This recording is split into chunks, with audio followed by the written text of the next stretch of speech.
It's time for another episode of The Oil Stream with Dustin Nielsen and Tom Gazzola, presented by Popeye's Louisiana Kitchen. Well, happy Wednesday night, everybody, and welcome to another episode of The Oil Stream. Nielsen and Gazzola with you, back once again, and brought to you by our great partners over at Popeye's Louisiana Kitchen. Hey, if you're watching this late at night, you're already planning your day of food for tomorrow, then maybe we suggest Popeyes and the classic chicken sandwich, now available at Commonwealth Stadium on both sides of the stadium. That's huge news, Tommy, for football fans across the city. That's clutch. That's where I'm going to be going when I go to games. Sometimes I get a piece of pizza, but I think I'll be leaning a lot towards Popeye's Louisiana chicken. I remember, I love that. I know some people texted in, it was like, Dusty, chicken sandwiches at the game are too much. But then they also said they were sold out by the third quarter. So I'm like, guess what? They're priced just right because they're selling out in the third, fourth quarter. That's how delicious the Popeye's chicken sandwich is. So, and that's the plight of the stadium goer. Yeah, exactly. That's what happens when you go to an event. But they're just going to bring in more delicious Popeye's chicken sandwiches, and you can get those now at Commonwealth, which will be pretty cool as well. All right, Tommy, how about this? Ken Holland, this guy doesn't rest, does he? Pulls the trigger on a deal, trading a fifth-round pick in 2023 for Jaden Grubbe, who's been the captain of the Red Deer Rebels. Early thoughts on this one, Tommy? What are you hearing about this kid? That he wasn't going to sign with the New York Rangers, and the Oilers like him. Tough, hard-nosed, big right shot D that kind of can refill the cupboard, so to speak. And obviously, he had a good season last year in Red Deer. And this is a guy, because Dusty, we talked about it in prior shows. It's like, well, now what's left in Bakersfield? Because all the high-end talent is starting to finally, graduate to the National Hockey League. Yeah, exactly. So they're restocking the shelves, and this is a guy that they've identified as potentially being someone down the road that could play some games and maybe turn it into an NHL career, and they're going to need to let the development process happen. But big, tough, hard-nosed, right-shot D-man that could put up points. Right shot center. I think you said D-man. Oh, sorry. Right shot center. Right shot center. A big. So it's interesting to me because you basically fast forward the process 2 or 3 years here, right, Tommy? You give up a fifth-round pick in 2023 for a guy that can, be ready to play in the American Hockey League. And I also like it because this is not a guy that people are going to say. You know how every time the Oilers get a prospect, whether they draft him in the 5th round or the 3rd round, they sit there and go, oh, man, could this guy play in top 6? This guy playing top 6 one day? That's not who this guy is. This guy, if he continues to develop, will be a bottom 6 right shot center, right? His defensive side of his game, like the scouting reports. I looked at a few scouting reports today. Apparently, he's very responsible defensively. Like he sounds like a guy who's projected to be a reliable bottom 6 forward, which you need to have. Like, you look at these guys right now with Holloway, top 6, Xavier Bourgault. People want Raphael Lavoie to play in the top 6. For me, I'm sitting here going, man, I like the idea of a guy that you're like grooming to be your 4th line center in a few years. Teams, look at Vegas's 4th line. They just caved the Dallas Stars in a critical game 6 for Dallas. You got to have those guys, man. And I know they don't play as much here as they do in some other markets, but if they were better, maybe they would. So who knows if he ends up panning out, Tommy, but I like the concept, I guess, behind this deal. Yes.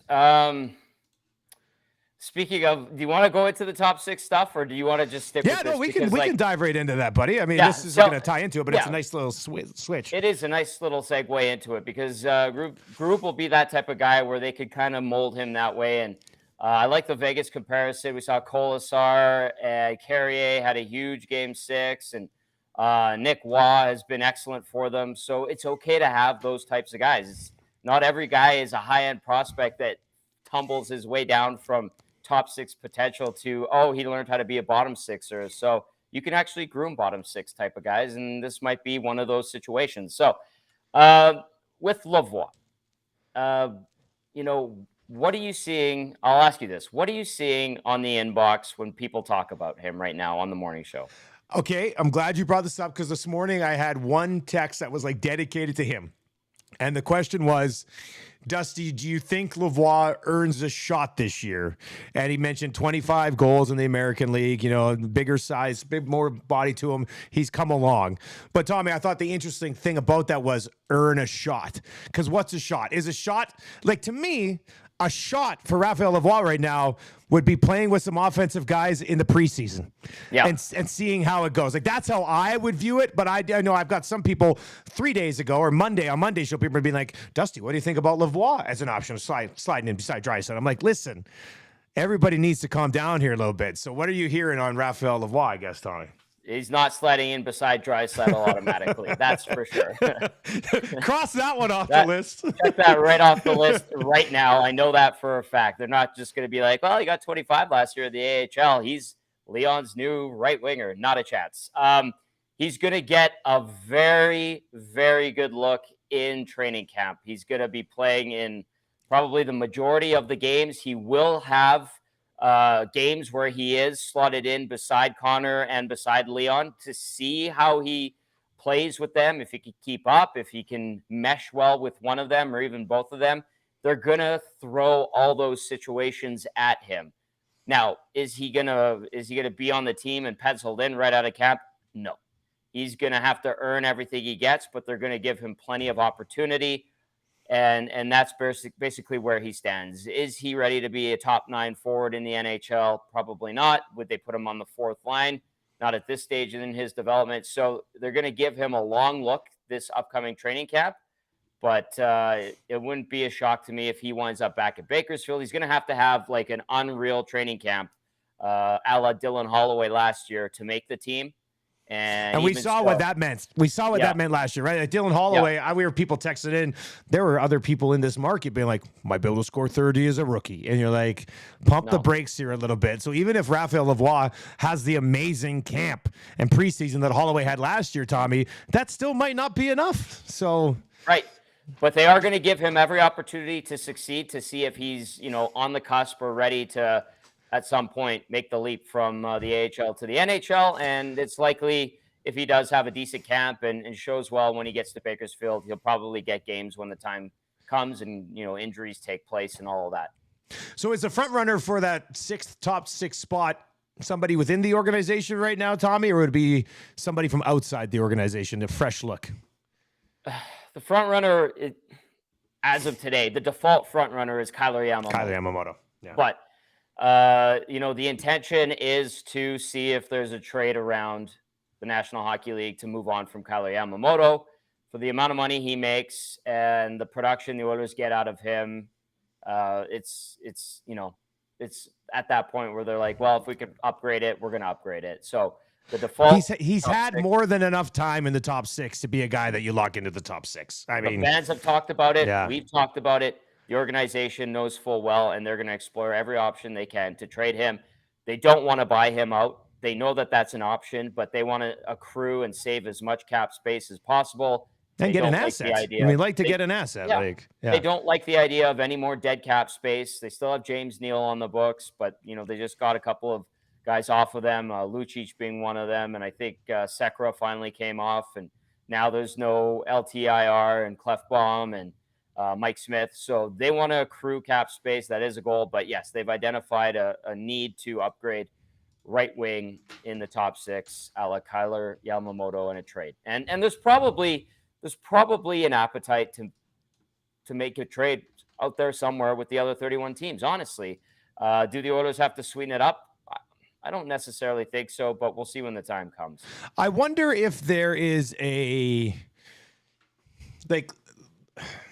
I've kind of transitioned into the maybe they get a pick for him type of scenario, but I wonder if there's you find another player that maybe you can utilize in your bottom six and you sweeten it a little bit because his salary is half of what Kyler Yamamoto's is, or something along those lines, Tommy. Maybe that's a path to getting a warm body back in return. Potentially. I mean, they'll use every asset available or every option available to them in their artillery to improve the team, but they're going to be doing it diligently. So it's going to be an interesting process. The scouts are going to be meeting here in the next couple of weeks. All of Hockey Ops is getting together because obviously the draft is coming up and then free agency. And that's where they're going to really identify plan A, plan B, plan C, and where they want to go, A, at the draft, and B, at free agency, and C, with the guys that, Dusty, the guys they want to keep. because I was told for the first time in forever in oil country, every single player that was on that roster actually wants to come back next year. So everybody wants another crack at it then, hey? Yeah. The numbers have to make sense. I would assume then the overall feel coming out of those meetings was pretty darn good about the group that they have then, right? Like best it's ever been. Yeah. Best it's ever been in a couple of decades. Yeah. Big Probably step for the late 80s. Yeah, well, that's 30 years ago. Yeah. So that's a long time since it's been this good. The Kemp gets a 2-year extension. Blue liner here, Tommy. I mean, when they drafted him, I remember people saying, this is a guy who's going to need some time, and but there's some upside there. More time for him to develop at the American Hockey League level, I guess, right? Exactly. I mean, we're keeping those the shelves stocked, Dusty.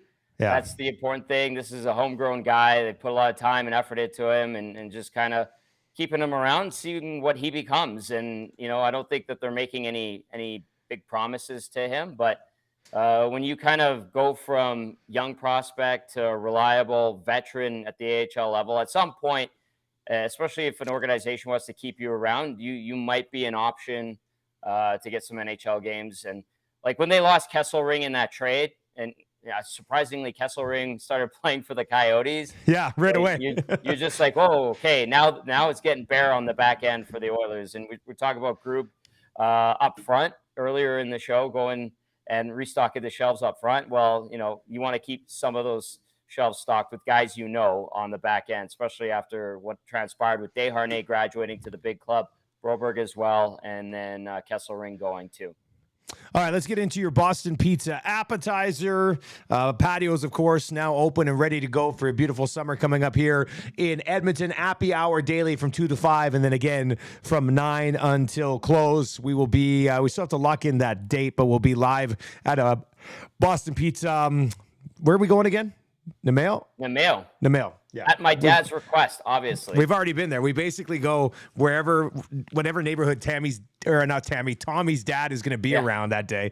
We pop into that Boston Pizza. So Tara from BP's is way too accommodating to my parents. I was going to say they could tell your dad to F off, but they don't. I like it. I think it's good. Plus, he's a good dude, so I like seeing him there. So he's like, we're going to have all like golf buddies there. It's going to be a great time. He's planning for a really nice on location with Boston Pizza here in June. All right, Tommy. So to be honest with you, I guess this email came through my website, nielsenmedia.ca. I don't get many emails on there, so I was just like, how'd this guy get my email address? But I guess that's why. So anyway, Durag has emailed us here on the Oil Stream and says, sorry, boys, but I'm going to ask about a Jack Campbell buyout. This is just, let's read this text, right? Okay.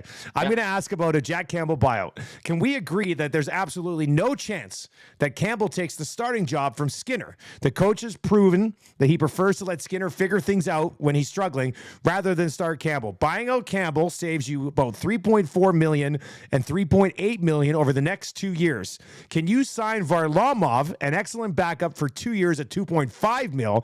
That gives you a better tandem that saves you an average of $1 million and change during both goalies' contracts, which would cover the cost of a Bukestad or Costin or McLeod. And then the Campbell buyout really doesn't cost you any extra cap space until 27-28. If the goal is to maximize your chances at a cup during Draisaitl McDavid's contract, this helps you do that. Love the show, Durek. First of all, great effort put into this theory. Yes. Great effort put into this message. Yeah. It seems a little far-fetched just because those types of things don't happen very often in the National Hockey League. But Tommy, I can see where he's coming from. He kind of makes a case for it. If it's the same money and just an upgrade in goaltending, that does kind of make sense. And then the cap, it doesn't kick into later when that salary cap continues to go up. I mean, it's logistically possible, I guess is what you're saying. But your thoughts on that, and what are you hearing on Jack Campbell? Yeah, in theory, they could try to do that, and that's how they would have to manage their cap. And if they really have no faith in Jack Campbell, and they would go after Varlamov, in theory, plausible. But is that going to happen? No. The two goalies that will be playing for the Edmonton Oilers on the roster on day one next year, barring injury, is Stuart Skinner and Jack Campbell. And within the organization, there was a recognition that Stu Skinner played a little bit too much down the stretch. And that might have been an issue. Might have, probably did lead to some, spotty starts in the playoffs, especially against the Golden Knights. And so Campbell and Skinner are going to be the tandem next year, and they fully expect Campbell to have a much better year. This is going to be a season where he is not coming into it with the, let's call it, burden, let's say, or carrying the team to a Stanley Cup championship, basically. And that might help his mindset. And nobody in the organization is regretting making that signing. At the time of it, everybody was on board, and they just think that he needs to be better. They believe he will be better, and having a full summer under the guidance of Dustin Schwartz, they think Jack Campbell will be ready to have a very solid bounce back year in year number 2 in orange and blue. And Dusty, don't be surprised if we see the intention being 50-50 in terms of percentage of starts for both guys again. Well, it's funny because we're going to tie this straight into Cool Bet. Stay cool, bet responsibly. The Oil Stream on the Nielsen Media Cool Bet Network. Obviously, this is something you can bet, but it's a number-based concept. This is inside the numbers. I was going to say, Tommy, you just said kind of 50-50. So let's set the over-under next year. I'm going to set it a little bit lower just to see your thought. Over-under 38.5 games for Jack Campbell next season. Over. Okay. Yeah. No hesitation. The plan's going to be to split them, basically, is what you're thinking. On that one. All right. Okay. You froze just ever so slightly I saw the glitch there. But, yeah, I think Campbell does 39 to 40, somewhere around there. I do think if they're in a pinch or, it's down the stretch and they're jockeying for a spot, home ice or something, I think, Skinner go with the best guy, though. I mean, we don't know how the season's going to go. Exactly. But what you're saying is heading into the season next year, you're hearing that the Oilers are planning for a sort of a 50-50 split. The plan would be for more of a 50-50 split next year. And that's in recognizing that maybe they put too much on Stu Skinner, and then also banking on Campbell being much more reliable and not giving up 4+ goals a game in the stretch drive, which was absolutely ridiculous. They survived it, though. If Jack Campbell comes out hot and starts 3 of the first 6 games and wins them all, and it's like a 9-20, there's going to be so many text messages to your pre- and post-game show and our show being like, they should have started him against Vegas. They should have started him against Vegas. That's going to be a discussion here for a long time until the Oilers advance past that. But, all right, good information here from Tommy Gazzola. That's going to do it for a Wednesday night episode of the Oil Stream. Anything else you got, we'll save as we work our way through the month of June. Tommy, get us out of here, buddy. All right. Be sure to like, share, subscribe. We'll talk to you on Friday. I can't believe it's almost June, football season. Dusty's got his CFL cap on. Where are you because I'm filling in for you on Friday. I'm in Winnipeg this Friday and next Friday. And I wanted to say, I got my CFL hat on, but I got this lock shop hoodie on, and I'm not wearing a t-shirt underneath. And my nips are loving it, Tommy. I love wearing hoodies without t-shirts underneath because it's just so good on my nips. It's the best. That's why I'm so happy tonight. Wow, look at you. You're a free man. I think the saying is I'm free nipping it. That's what I'm doing right now. Yeah. So my goodness. Well, we'll talk to you on Friday. Safe travels, all that good stuff, and smash that thumbs up button.